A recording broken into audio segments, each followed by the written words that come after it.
insya Allah akan saya tambah populasinya karena permintaannya semakin hari semakin menambah gitu sahabat-sahabat.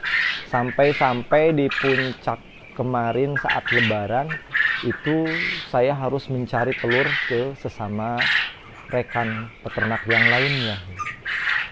Di satu bulan Ramadan saja itu kebutuhan telur lebih dari 1 ton kebutuhan telur puyuh. Jadi saya tidak bisa mencukupi kebutuhan hanya mengandalkan dari peternakan saya saja. Sampai-sampai saya harus mencari ke luar.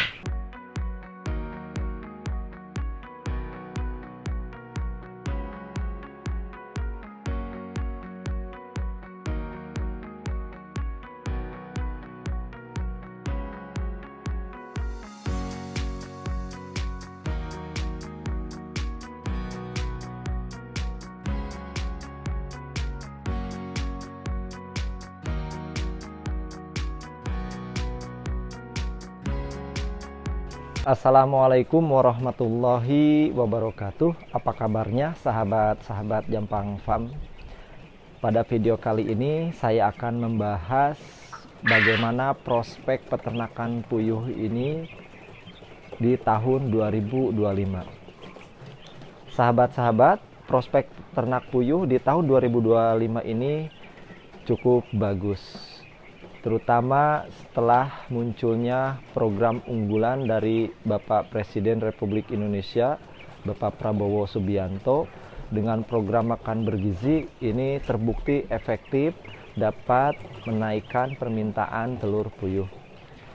Saya selaku pelaku UKM mengucapkan terima kasih kepada Bapak Presiden. Dengan program ini saya merasa bahwa permintaan telur ini semakin meningkat dan harga relatif menjadi lebih stabil. Dibanding tahun-tahun sebelumnya, telur puyuh ini terkadang harganya turun, bahkan harganya itu tidak sesuai dengan kebutuhan ataupun harga pakan. Nah, dengan adanya program MBG ini, saat ini harga telur masih cenderung stabil dan bisa dirasakan keuntungannya oleh UKM, khususnya para peternak puyuh seperti saya ini.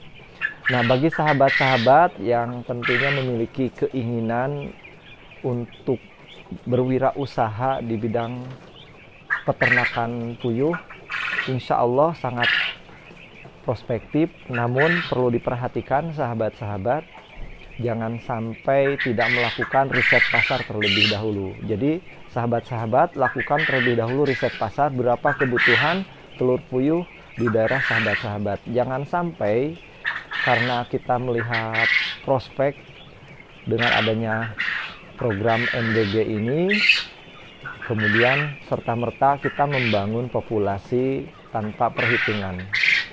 Akibatnya justru malah beresiko.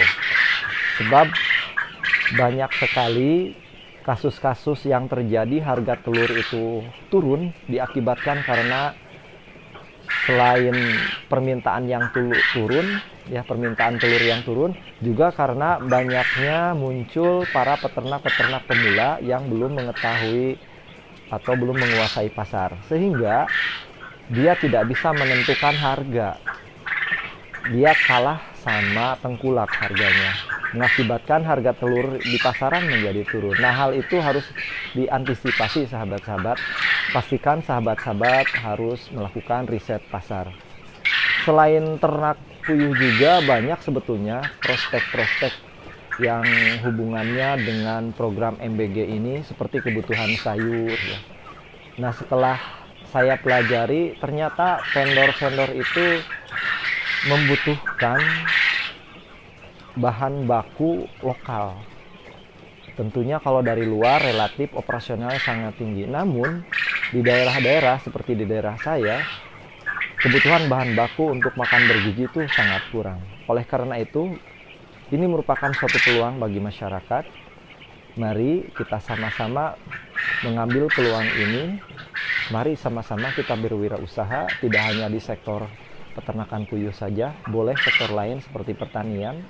Nah, itu kan kebutuhan sayurnya banyak, itu bisa dimanfaatkan. Saat ini pun saya insya Allah mohon doanya sahabat-sahabat berencana akan menambah populasi. Ini ada sekitar 7 lokal yang masih kosong. Insya Allah akan saya tambah populasinya karena permintaannya semakin hari semakin menambah gitu sahabat-sahabat. Sampai di puncak kemarin saat lebaran itu saya harus mencari telur ke sesama rekan peternak yang lainnya.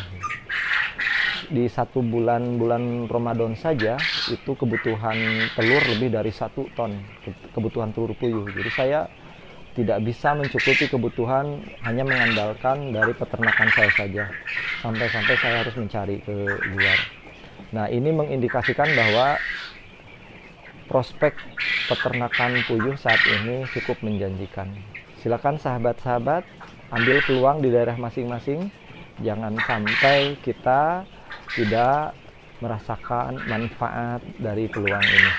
Sampai jumpa di video yang akan datang. Jika sahabat-sahabat punya pertanyaan, silahkan tulis di kolom komentar. Assalamualaikum warahmatullahi wabarakatuh.